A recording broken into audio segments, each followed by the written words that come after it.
Okay, well, welcome to today's fourth installment of our job search day in the Winter Intercession Career Development Academy.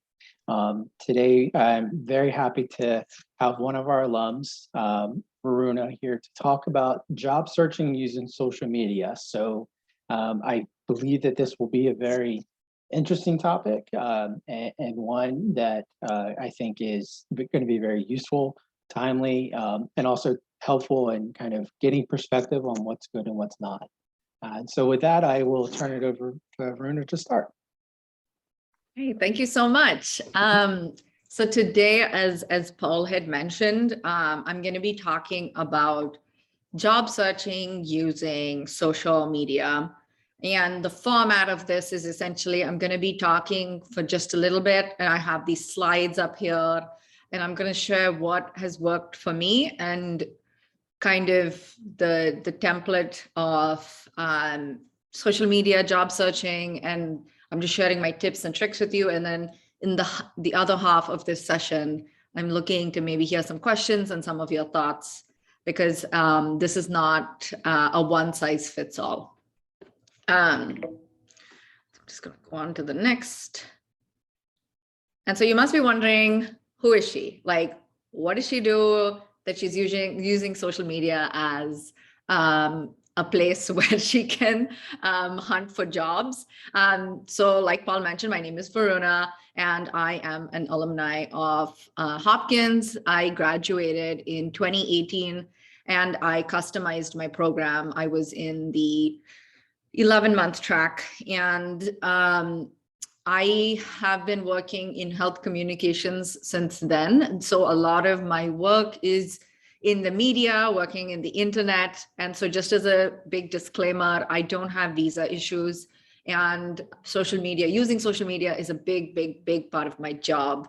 But I currently, for the last 3 years, have been a freelancer / consultant. I work with a lot of different clients like Lululemon, Bumble, BetterHelp, and IBIS Reproductive Health. And I also write a lot about sexual and reproductive health. My work has appeared in Washington Post, Paper Magazine, Health, Parents. So I have a lot of different jobs, and that's kind of a lot of what I do. Is I interact with people all day, every day. Okay, and so I'm going to move on to the next slide. So I know job searching is low-key tiring, but it doesn't have to be, right? Like, I think when we think about job searching, it's so cookie cutter almost, where you need to be wearing a suit, and you need to be going on LinkedIn, and you need to have the best headshot, and you should be networking with X amount of people in your field. And it's all the code switching and, attending meetings. And I think that it doesn't need to be so rigid, and we can kind of make it fun.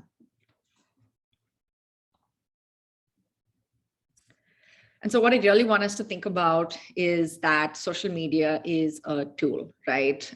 We spend so much time on social media. We are interacting, we are liking, we are following, we're subscribing, we're consuming. I know that a lot of people here use TikTok, you use Instagram, Facebook, you have Facebook Messenger, you're using LinkedIn on top of that. And I think oftentimes there's a negative connotation, right? Where many people are like, oh, our parents, especially, I know that, coming from an immigrant family, a lot of them were like, you spend too much time on social media and you're just like looking at other people, and it always has this negative connotation. But I think that if you turn it around and you use it to your advantage, it can actually be incredibly helpful. And my therapist has said the most amazing thing to me. He says, don't let social media use you when you should be using it. And that's kind of what I wanted to share with you all today. And I know what you must be thinking, like, social media is your place to escape. That's where you go at the end of the day, you just want to be left alone. You want to be under the covers, scrolling through TikTok, looking on Instagram, having fun, snapping your friends or whatever.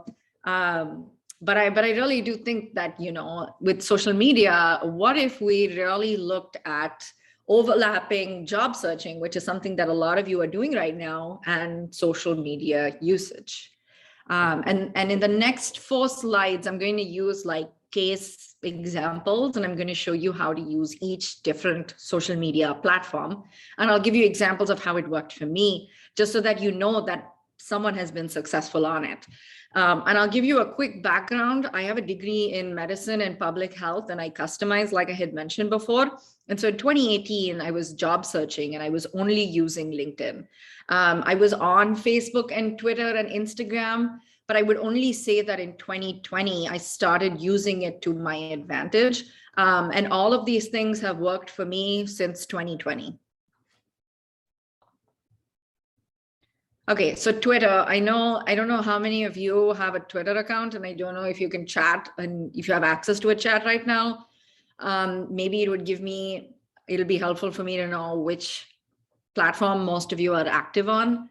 But a couple of years ago, I started taking Twitter a little seriously because I just spent so much of time on it, and I get most of my news and I get most of my updates from there. And one thing I realized about Twitter is that a lot of big personalities are there, and not just like bigger personalities, like someone that you like follow, like the editor of like Vogue magazine, for example, is someone who, maybe not Anna Wintour, that's a bad example, but someone who's a little bit more accessible. I started following them, and I used to follow Bill Gates. I used to follow like Melinda Gates. I used to follow all of these really high profile people, but I started changing my strategies. So one thing that I did that was incredibly helpful, because I work in communications, is I write a lot. And one hashtag is called Journos Request. It's called hashtag Journos Request. And that's essentially all the journalists from different magazines putting out a call for people to submit like pitches and to work for them.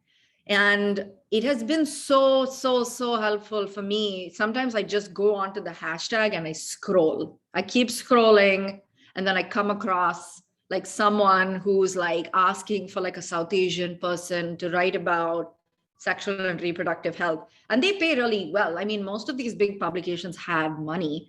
They're just not putting it out on Indeed or any of these other platforms. They're putting it on Twitter. So follow, a hashtag that's relevant to you. I'm going to take a quick minute.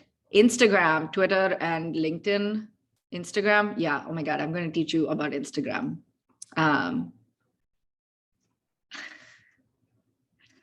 Okay. This is great. Yeah. This is great. Most of you are on Instagram. So am I. Okay.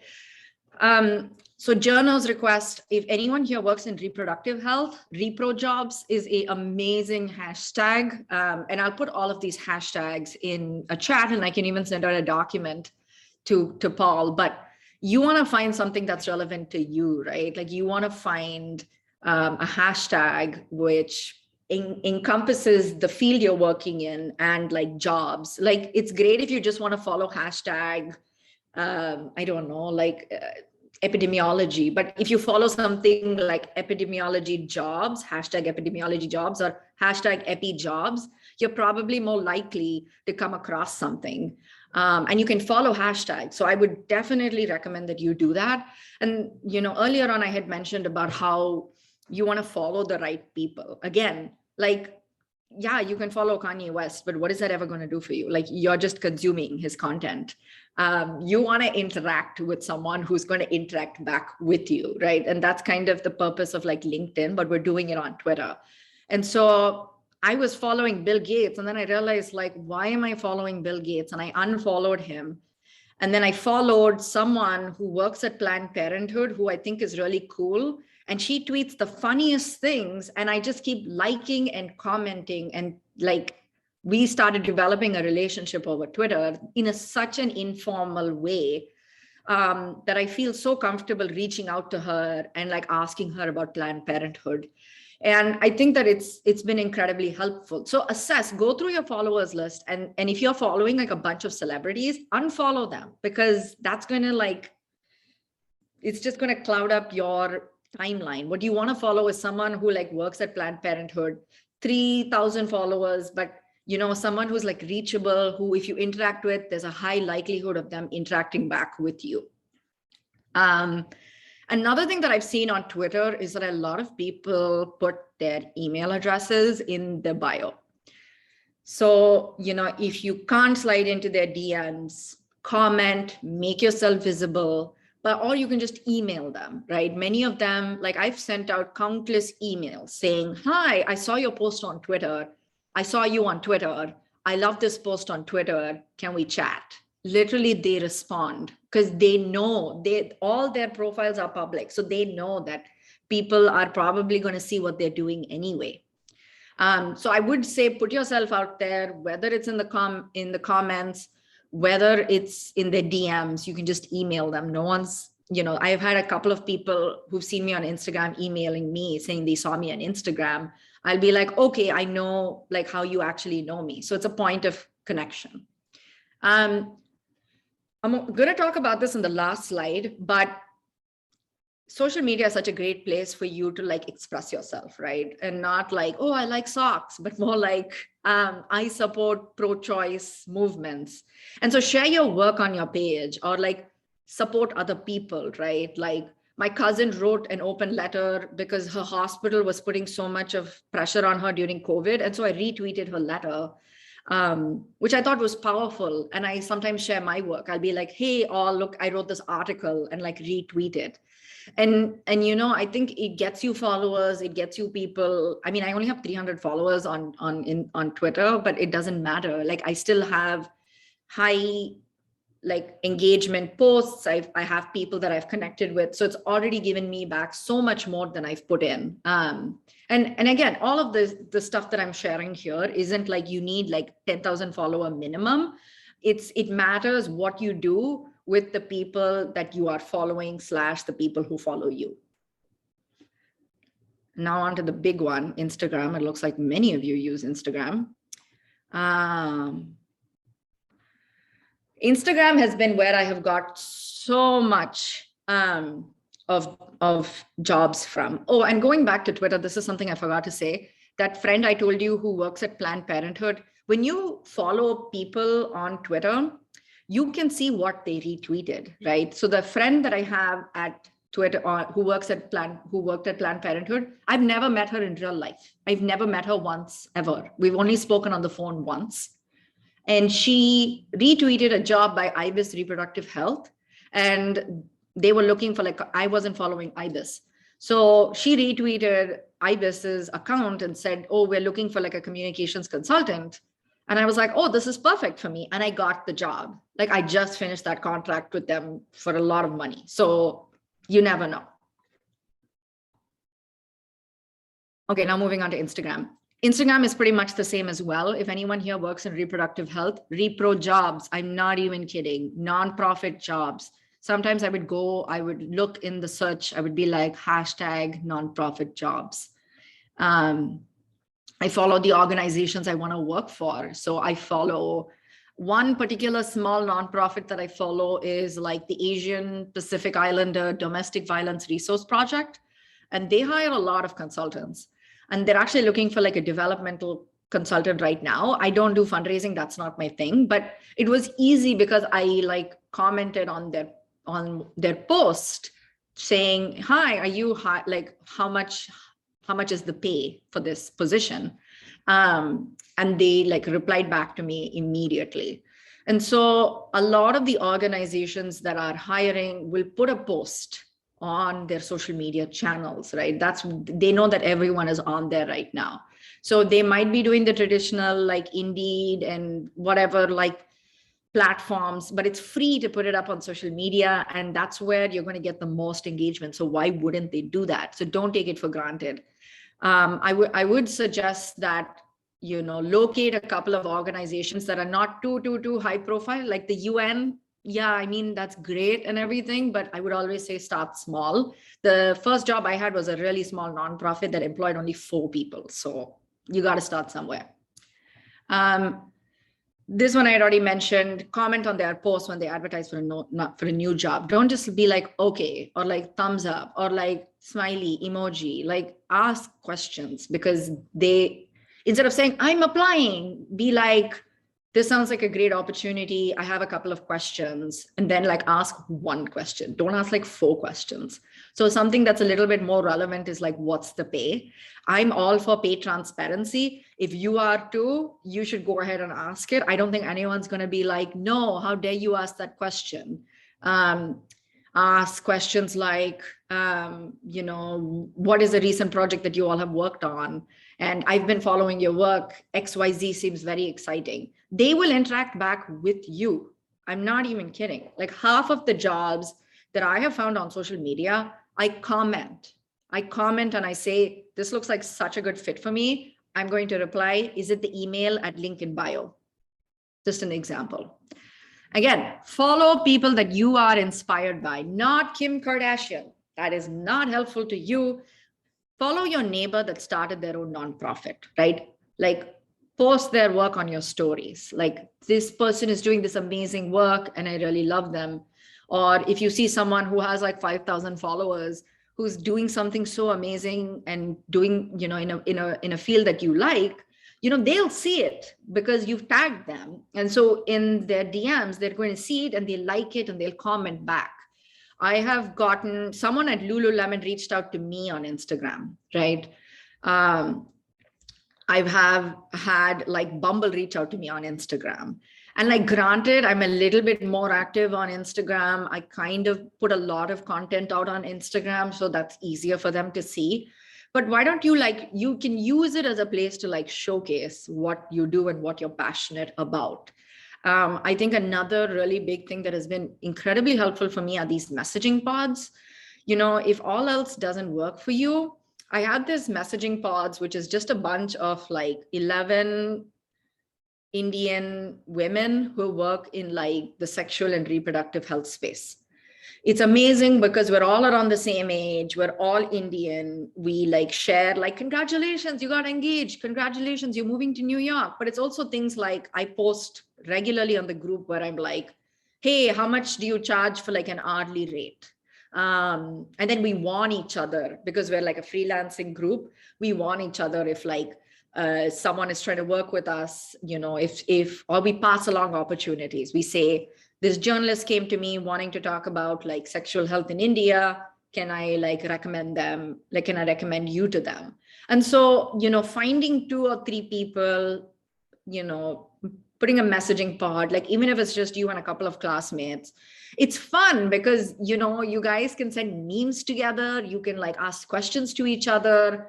I think it can be really helpful. I think it's been immensely helpful for me to have like this bit of moral support in this like DMs in my Instagram. So I would definitely, I think Instagram is a little bit more visual, so it might seem a little harder, but I do encourage you to, even if your account is like private, is to maybe, look at the accounts that you're maybe interested in working with, like organizations that you're interested in working with, and like comment and like slide into their DMs. It will be incredibly helpful. Okay, Facebook. Facebook was actually the first social media that I joined, obviously, because I'm kind of like millennial quote, I'm 31, but it's so amazing. I have such rich relationships with so many people. And I'll give you an example, right? I joined a lot of like Facebook groups. And one of the Facebook groups I joined so many, like South Asian, like jobs, like Desi jobs, Little Brown Diary. I don't know if anyone here who's South Asian who heard about it, but basically it's this group where South Asian women share jobs with other South Asian women. And so it's amazing. I joined, like, I'm Tamil, I'm from Chennai and I'm from India. And so I joined this group with only Tamilians that, it's like a social group where you talk about social issues and etc. They were incredibly helpful. I joined like an intersectional group for writers because I love writing and I want to continue writing. And all of these groups have been so amazing in my own personal growth because I would share, hey, I am looking for people for X, Y, and Z, or does anyone know how I can get a job here, X, Y, and Z? People will respond because people want to help other people all of the time. I think one of the biggest things is, I don't know if you've heard of the group Parents. Parents is huge. It's like parents.com and you can Google it. All I posted was, I wrote this article, like, I don't even know, 3 years ago. And I wrote like 900 words because I was like, I'm going to write something. And then I posted it on the group and I said, hi, like, I'm looking for someone, like, do you know who wants to buy this article, right? And someone said, yeah, I want to buy this article. And I formed a relationship with her. She was like a big mentor for me. And then I continued to work for her. So I like pitch articles. I just finished an article for her. And now she like texted me like today and said, do you want to work at Parents? Like, do you know what I mean? I think it takes time, but you will eventually get to where you want to go because you're building these relationships with people. And it started because I joined some Facebook group. And the biggest thing I will say is that you want to prioritize community, right? You don't want to go there. You don't want to like, like just join some job group because you're like there searching for a job. Most of it has to be intersectional. Like you should know that at the end of the day that you've developed like relationships out of it. You want to take part in these groups. You want to make friends, like add these people. Like most of my friends on Facebook aren't even my real friends. They're friends from these groups because they've done so much for me. They've educated me. They have called me in. They've recommended books for me to read. They have, if I say, I want to write this article, like, where do I pitch it? They help me find a home for my article. And I get paid like for all of these things, right? So take part in these groups. Don't stay silent. Like have a relationship with these people outside. I think I added someone who's like the president of like a really big hotshot law group, like National Women's Law Center. And she and I are Facebook friends. Like I literally just texted her the other day and I was like, oh my God, I saw you on TikTok, you're famous. Or I like comment and say, oh my God, your kid is so cute. Like these are the parts that you don't see on LinkedIn. So you can go further and develop a personal relationship with some of these people. Like even the editor-in-chief at Parents Magazine posts so many pictures of her and her sons. And it really is so endearing that I get to like see that. And I know who she is outside of just being like the editor-in-chief at Parents, right? Because when we go on LinkedIn, we only see one side of them. And I really encourage all of you to like maybe use one of these platforms so you can develop a personal relationship with some of these people. And I will say that all of these social media platforms have helped me really fall in love back with LinkedIn because now I have a different view of LinkedIn, right? And I'm going to talk about this right now. So many of you are probably using LinkedIn right now, and I don't want you to underestimate the value of LinkedIn. LinkedIn is incredibly helpful. It is amazing for building relationships. But again, I think it does have its limitations, and I'm going to teach you exactly how to use LinkedIn. Follow what Paul and everyone else is telling you about how to use LinkedIn. Like have that like bomb ass photo, like, it has to be professional, no side poses where you like literally can't see your face. Be clear about what you do in your description, put all your experiences out there. So like if you Google me and you see my LinkedIn, it's probably super up to date. A big thing about LinkedIn, and I can teach you exactly how to use this, is that you want to use what the app is known for, right? The app is known for these groups, right? You want to join, again, groups based on your niche. I think I'm part of like South Asian female founders. I don't know, like I like just join these groups because I feel like they're very helpful, but I don't get much out of groups, right? I think what I do get stuff out of is I follow hashtags and I make posts about them. And so those are the ways that I get discovered on LinkedIn. And you would have even seen, on my page, you'd have seen Varuna talks a lot about hashtag sexual health, hashtag reproductive justice, hashtag mental health. And so I've like chose 4 hashtags, and every post I make, I use those hashtags.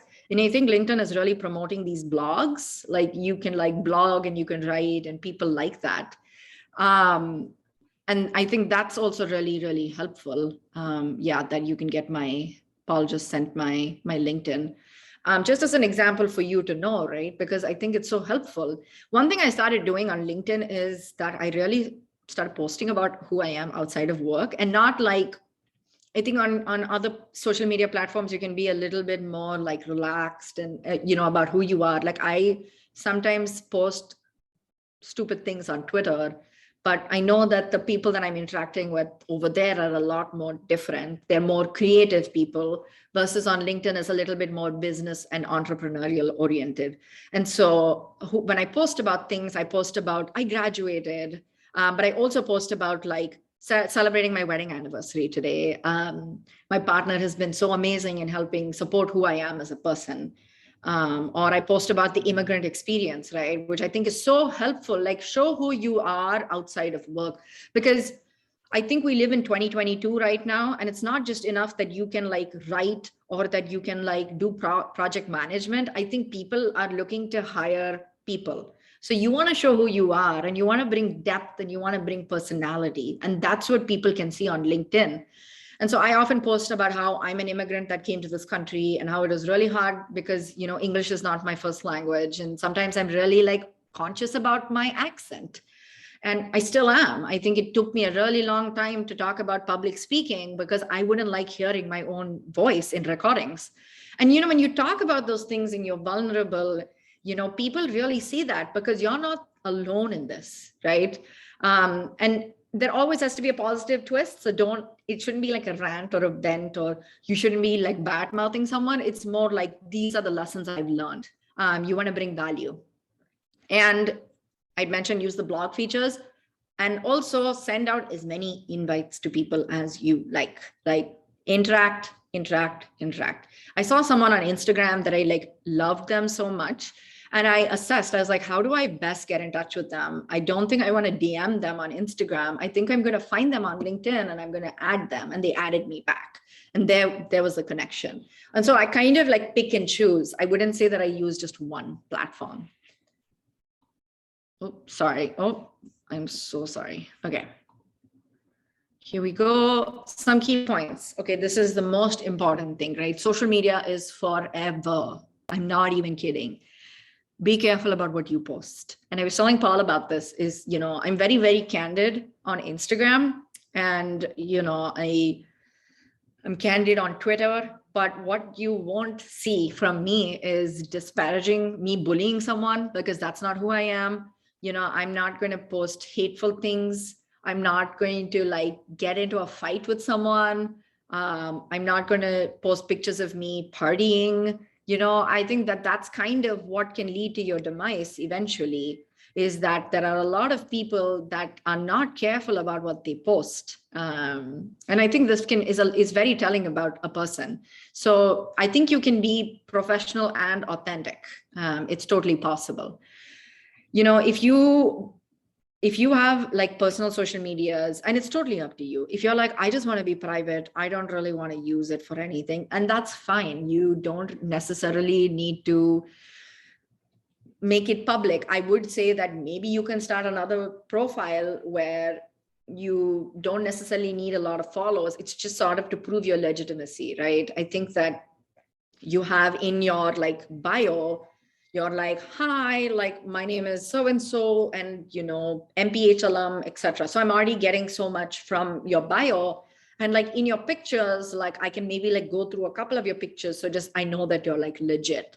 But if you don't want to do that, that's fine. And that's totally up to you. You can either like just keep one social media, keep it private, or you can do what I did, where I made everything public and I just cleansed it. What I mean by cleansing is there are probably some pictures of me and my girlfriends from like 2000s, like wearing like these really like silly dresses and going out clubbing, which is like not even helpful. And I can keep that stored on my phone. I don't need that on my social media. it's a great way for you to show off your skills, right? And Twitter as well. I think, when I scroll through someone's Twitter, it helps me get a sense of who they are, because they might be like the editor-in-chief or X, Y, and Z. But if I say like them, like trying, like, you can often tell when someone's being off on social media, or when they don't really share the same value as you, right? So you want to be able to show off your skills and your beliefs and attract people in your field. And I think it was so important for me. I think my values and principles are that I want to work with people, from all walks of life. I'm a big like LGBTQ plus person. I'm very much into supporting people of color. And so I make that known, right? I make it known that this is my stance and this is what I believe in. I'm against anti-Asian hate. And so I use social media to share what I'm passionate about, right? There's no code switching. There's what you see is what you get kind of a thing. So don't fake it. People can see right through it. You really just want to be authentic. And I mentioned this before, you don't need to have several accounts. You can literally just have like one account in addition to LinkedIn. Maybe you can have Twitter, where you just have like a professional Twitter and say currently job searching, X, Y, and Z have worked with, and then tag those organizations, and then just go active on Twitter. Or you can do Instagram, just make sure that your profile picture is good. And then your bio is like crisp and clear, not like, I don't know, like I love potatoes, something a little bit more clear. And then you can keep it private. I mean, if someone goes to your account, they just want to know like who it is, and they'll get that as soon as they see it. The goal is to network and learn, right? You want to prioritize long-term friendships. All of the people and a lot of friends that I have right now are a result of social media, like using social media. We live in a pandemic. A lot of you are using social media. Instead of languishing, create friends, meet people, right? It's been amazing that yesterday I was talking to someone who works at TIA, and I just called her and I said, I'd love to learn about you. Like, you do all of these amazing things on social media, and I love your platform, and I just want to learn how you did it. And I just kept asking questions like that. Like, I just wanted to listen to what she had to say. And I just genuinely thought she was cool. She's Asian, I'm Asian. We spoke a lot about what it means to be Asian. We really bonded, right? We bonded about that. And like today, she texted me and said, there's this position, take a look at it, right? I didn't ask her. All I said was, like, let me know how I can support you. I have another friend at Lululemon who we literally both are South Asian, and we just chat about what it means to be South Asian in like a predominantly Western culture. And we bond, we really bond. And I follow up with her regularly, and we're having another chat at the end of this month. And it doesn't matter to me whether I'm going to get a full-time job. And I know that is a big priority for a lot of you, but I will say that you want to prioritize these friendships because you don't know how they might work for you in the future. And don't just give, right? You want to give. My question, I always end every phone call with this, is how can I support you? I know someone who you might get along with. That's amazing. And I love them, and connect them. Or like, say, I read about this article and I really thought about you. Can I share it with you? Support them, continue to support them, right? You just don't want to take at the end of the phone call. I think so many times people are like, okay, can I get a job now? Like, do you want to hire me? Like, no one's going to hire you off of one phone call, right? You really want to be able to provide value. And these are the mistakes I made, because when I would meet someone, I'd be like, oh, we got to know each other. Give me a job. But I would really prioritize giving as well. Okay, I think that I've spoken a lot. So thank you. I'll now take questions. If you have questions, you can ask it either in the chat, or I don't know, Paul, how you want this to work, but I can stop screen sharing right now. Sure. Yeah. So if anybody has questions, feel free to just unmute yourself or raise your hand and I can call on you, or you can put something into the chat.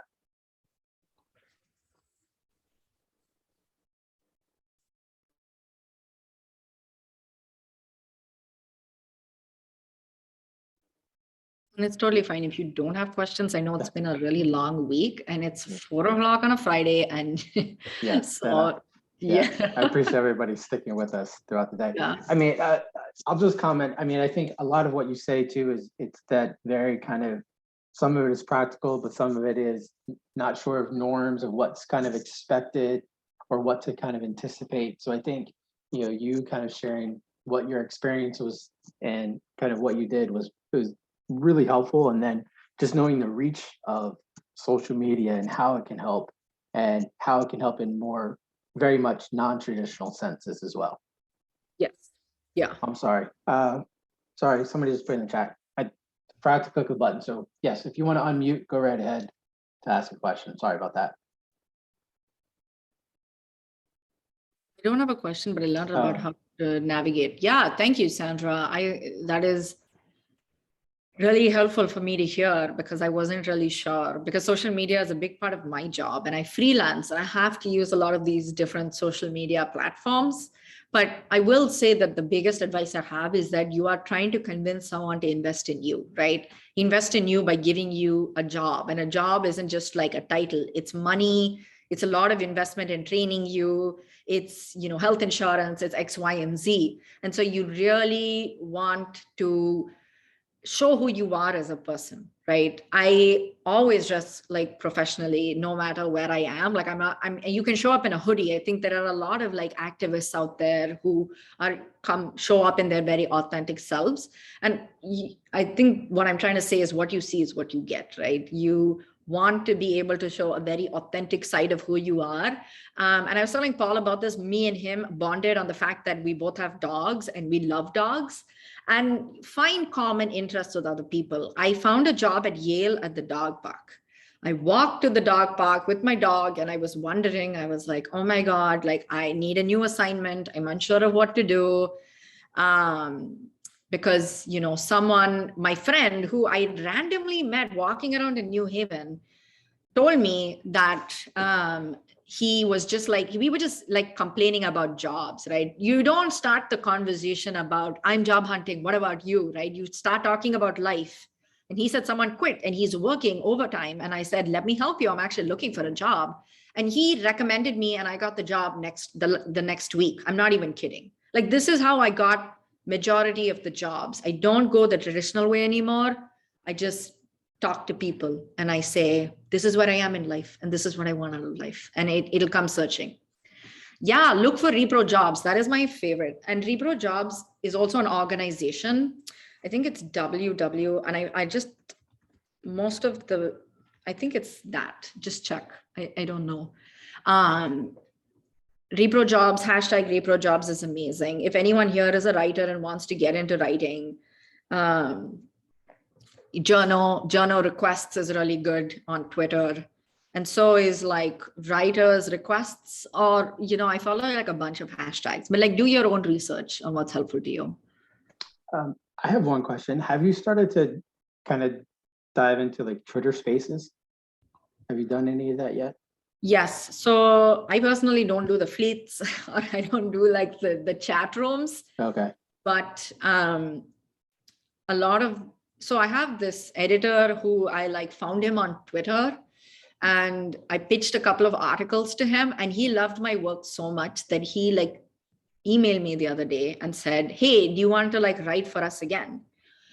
And, I was actually really touched. I was like, oh my God, that's amazing. You want me to write for you? They will start seeking me out, right? But so much of heavy lifting on my part was researching these people, following them, commenting, retweeting, emailing, DMing. But, if you want to start your own group on Twitter, I think it's also a great way for you to show leadership, because I'm also really interested in leadership and taking control of situations is my thing. So I will tell everyone here, if you want to show off your leadership skills, definitely do that. And you had mentioned earlier too about some of the hashtags and different things like that. Is there anything you can tell folks now or just put into the chat as more questions start coming in? Yeah. So one that I had said was Repro Jobs, journal requests. I also forgot to say that on Twitter, a lot of people are sharing their newsletters, and I follow a lot of newsletters. Again, the newsletters that I follow are very much related to writing. And so freelancing with Tim, I just follow that newsletter. I follow another one, which is like Write from Home. And I subscribe to that newsletter. And it's already like it's an investment that you make back almost immediately. But yeah. Great. And I can think about more of the hashtags because right off the top of my head, I'm not able to think of anything That's right fine. now. But maybe I can do a little bit of searching and I can send you Whenever, yeah. There is a question here. How much time do you invest in social media? Is it just occasionally? And now and initially when you started social media, the quote unquote searching for jobs? Right. So personally, for my own personal like social media posting, I spend like an hour or two in the morning. Like 2 is maximum, right? I don't want to spend more than an hour posting. Like, so I'm a big like media person. I like to like make posts about things on Instagram, or I record a video of me talking about something that I'm passionate about. Then I edit it and I put it up on Instagram. But I think in terms of job searching, I think job searching is a full-time job, right? And so a while ago, instead of just going on Indeed and LinkedIn, which is so boring sometimes, and I'll be honest, it's so dry. It can be really soul-sucking. It feels like it's just boring, right? But instead, I would use like 3-4 hours in an evening. This was when I was really job searching, and I would locate opportunities. And so what I would do is I would go on social media. So I would go on Twitter, put in these hashtags, search for them, copy paste them into a document, go on Instagram, go through the hashtags, go to these organizations that I want to work for and see if there's any developments there. And then, if there is, I'll post it in the document. Then I'll go to like Facebook, I'll put out a couple of calls for actions. I'll scroll through these groups. I'm part of like 4 groups, I think. And I just keep scrolling and scrolling and scrolling until I find something. And if I find something, I DM them and I'm like, hey, I want to chat about this job. Do you have time to talk with me? And then I put in the document. And then I just spend one day, I think like a Saturday or something, or like a Friday, where I just sit and I'm like, okay, these are all the opportunities that I found. I'm just going to sit and I'm going to apply for all of them in one shot. But again, like I mentioned, and like Paul will tell you continuously, applying isn't just enough. You have to invest time in like networking with the people who put out these jobs, right? Because again, they're not going to hire you if you're just a random person. They will be more likely to hire you if they know who you are and you've invested time learning about the job. So I think that if you replace the time you spend job searching with the time that you spend on social media, I think that in itself can be fun and not too much time consuming. Yeah, it's the idea of the more effective use of your time. If you're going to spend 5 hours, job searching, don't spend 5 hours searching through job boards. You can spend 5 hours building connections, finding people, and then maybe you don't apply to 50 jobs, but you apply to 5. But those 5, you have a good likelihood of getting passed on to the next level and getting seen and hopefully be brought in for an interview. Absolutely. Yeah. And I will say quality over quantity. I used to do that a lot, where I would apply to a bunch of jobs and have it stick on the wall. But I'm so much more intentional and mindful about like job applications, where I'm like, do I want to work there? Like, do they want me? I think I really started saying, do I want to work there? Right. And like, why don't I want to work there? And I do so much of time researching companies. I research their reputation on the internet, because you don't want to end up in a sticky situation working at a job that you hate. And I know that the visa situation is obviously tough, but if you find a job that is really willing to invest in you, it's possible that they might even do like H-1B. There's someone here who actually DM'd me separately and asked, great insights. You touched on ending your conversations with, how can I support you? Which I love. Do you think it's as effective for someone to end the same way, given that they are entry level and don't have much experience? Oh, absolutely. I think, and I'll post this for everyone to see. Yes, and I don't think that people think that when I say, how can I support you? It's like, let me buy the world for you.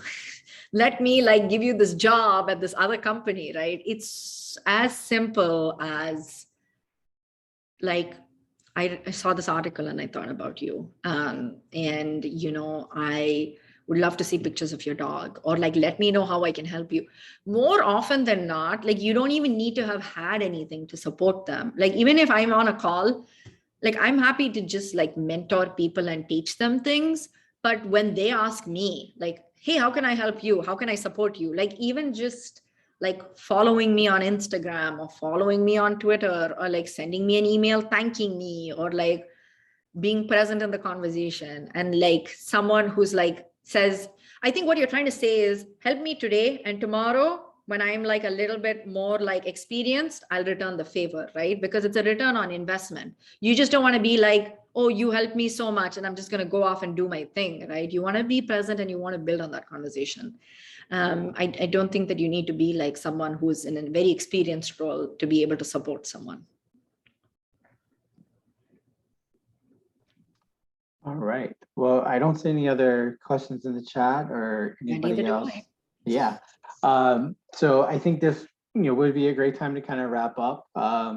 I want to thank you, Varuna, to really kind of, it was a short amount of slides, but I had a ton of information, I felt. So it was like, you're perfect in terms of, I think what everybody needs to be thinking about with their job search, how to kind of use these tools to your advantage, and then just that perspective that you bring, not only from you personally doing your job search, but also to in your work that you're doing and kind of what works there as well. So with that said, any last things to say before we wrap up? I was in your position. It is very stressful. It is so stressful. Like, I'm not even going to lie to you.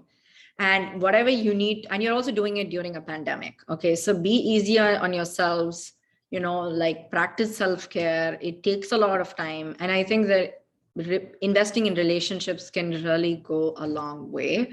And if any of you need extra help, like, I always love mentoring, and I can share like my email address, or maybe Paul can share it with you. Feel free. I'm actually talking to another like Hopkins person next week, she emailed me. So, if you need help or you just need a space to vent and complain, I'm your girl. So best of luck with everything. And I'm sure all of you will be successful. Great. Well, thank you very much. I really appreciate that. And thank you for all of you for coming and participating in all of our activities for this week. We'll be sending up some follow-up information for you afterwards. And then everybody, please keep an eye out for the sessions we have planned next week. Yes. All right. Thank you. Thanks. Bye, everybody. Bye. Bye.